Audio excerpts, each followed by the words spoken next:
নমস্কার, রাধে রাধে। আজ আমরা জানতে চলেছি শ্রীমদ্ ভাগবত গীতা একটি গ্রন্থ নয়, এটি একটি জ্ঞানের ভাণ্ডার। চলো বেশি কথা না বাড়িয়ে মূল ভিডিওতে যাওয়া যায়।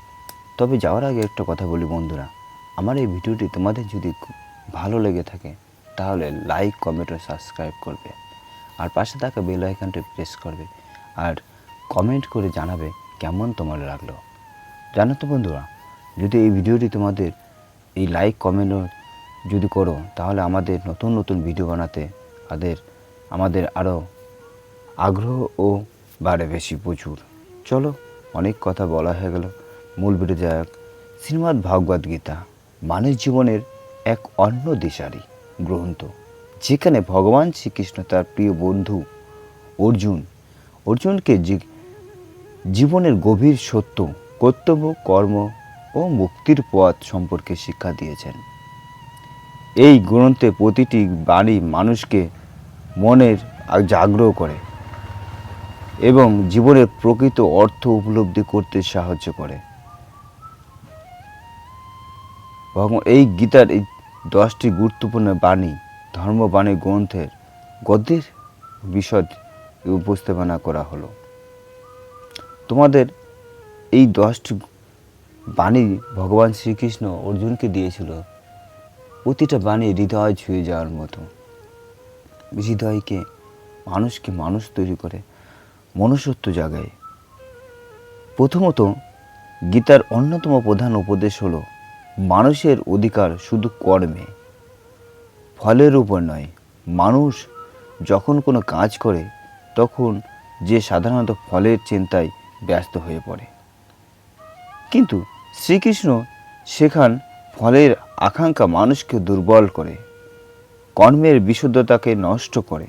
যদি আমরা ফলের প্রত্যাশা ছেড়ে দিয়ে নিষ্ঠার সাহায্যে আমাদের কর্তব্য পালন করি তাহলে আমাদের মন শান্ত থাকে এবং কর্মের মধ্যে একাগ্রতা বৃদ্ধি পাবে। এই শিক্ষা মানুষকে আত্মনির্ভর করে ও দৃঢ়চিত্তে করে তোলে। দ্বিতীয়ত, গীতায় আত্মার অমরত্বের কথা বলা হয়েছে। শরীর নশ্বর, কিন্তু আত্মা চিরন্তন। এই সত্য উপলব্ধি করলে মানুষের মধ্যে মৃত্যু ভয় কমে যায়। শ্রীকৃষ্ণ অর্জুনকে বোঝান যে মৃত্যু আসলে একটি পরিবর্তন মাত্র। যেমন মানুষ পুরনো বস্ত্র ত্যাগ করে নতুন বস্ত্র ধারণ করে। এই ধারণা মানুষকে জীবনের প্রতি এক নতুন দৃষ্টিভঙ্গি দেয় এবং শোক ও ভয়ের ঊর্ধ্বে উঠে সাহায্য করে।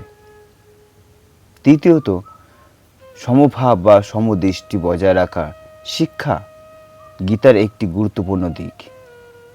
জীবনে সুখ ও দুঃখ, লাভ ও ক্ষতি, জয় ও পরাজয় সবই আসবে এবং যাবে। যদি মানুষ প্রতিটি অবস্থাকে সমানভাবে গ্রহণ করতে শেখে তাহলে তার মন কখনো অস্থির হবে না। শ্রীকৃষ্ণ বলেন, এই সমভাবী প্রকৃতি যুগ এবং এর মাধ্যমে মানুষ আত্মিক শান্তি লাভ করতে পারে। চতুর্থ, ঈশ্বরের প্রতি ভক্তি ও আত্মসমর্পণের শিক্ষা গীতায় অত্যন্ত গুরুত্ব পেয়েছে। মানুষ যখন নিজের অহংকার ত্যাগ করে ঈশ্বরের প্রতি সম্পূর্ণভাবে আত্মসমর্পণ করে তখন সে প্রকৃত শান্তি লাভ করে। শ্রীকৃষ্ণ বললেন, যে ব্যক্তি ভক্তি ভরে তাকে স্মরণ করে তিনি তাকে কখনো ত্যাগ করেন না। এই ভক্তি মানুষকে আধ্যাত্মিক শক্তি প্রদান করে এবং জীবনের কঠিন পরিস্থিতির দৃঢ় থাকতে সাহায্য করে। পঞ্চমত অর্থাৎ 5তম, মন নিয়ন্ত্রণের গুরুত্ব শিক্ষা গীতায় বারবার উল্লেখ করা হয়েছে। মন খুব চঞ্চল ও অস্থির।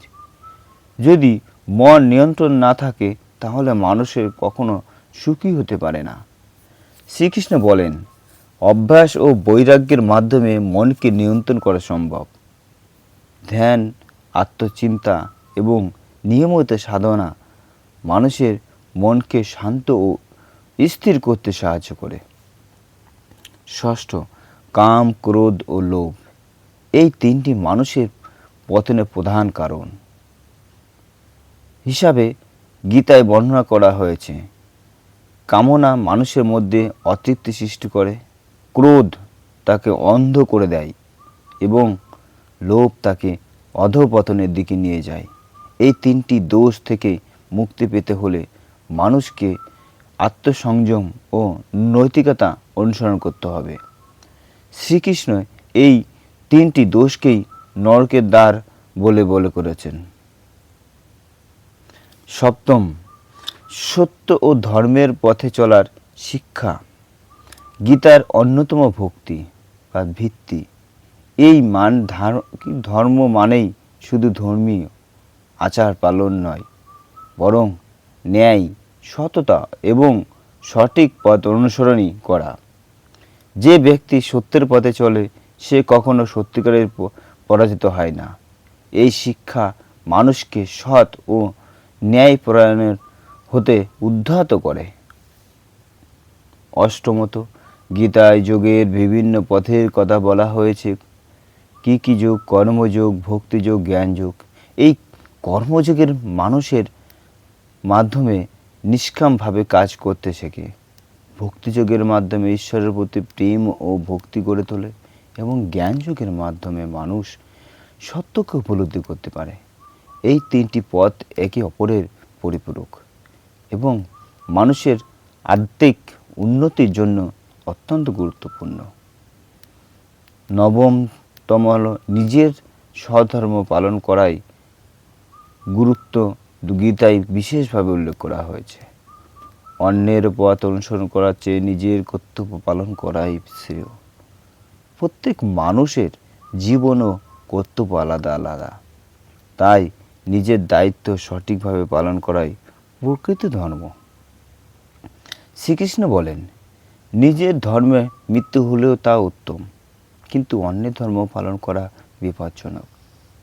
দশম ও শেষতম বাণী হল, গীতায় ঈশ্বরের সর্বব্যাপী উপস্থিতির কথা বলা হয়েছে।